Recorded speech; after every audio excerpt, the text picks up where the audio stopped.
Hey, Brett here from Anomaly, and it is time once again to add another item to our zombie apocalypse bug out bag. The item that I have here is this emergency blanket. It's twofold. Not only does it keep you warm in an emergency, it's also a high reflective chrome color, so if you really needed to send a signal to some other survivor, you could use it to deflect the sun. So, emergency blankets going in here. You never know, it may be a long, cold night.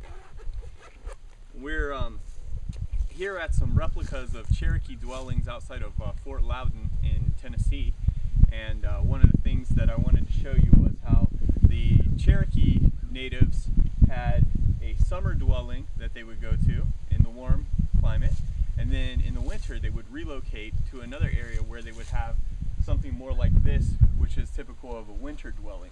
Now, construction skills could be very necessary when you're on the run, but maybe not that important considering how many unused buildings we currently have, at least in the US.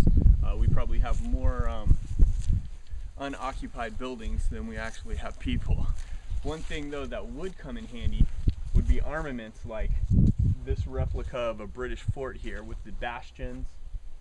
And we'll go take a look here at a couple of other things like some homemade barbed wire of sorts. So history teaches us that there's a couple of quick things we can do to establish a defensive perimeter. Here we have plants with little thorny spikes on them that you can create in succession quite a barrier, make it a little bit harder for predators and zombies to get through. And then these little guys here look relatively easy to make, extremely portable. In this case, they can be fashioned into a wall of sorts or a gate of sorts, and pretty effective. You wouldn't want to run up on that.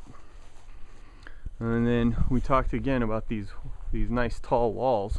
We're going to go inside and take a look at the bastions that troops would walk along. So when you realize that these are about 4 feet off the ground, and then you have these little holes that you could shoot through or poke long objects through, you're going to have quite the height advantage and be well protected from any potential zombies coming at you.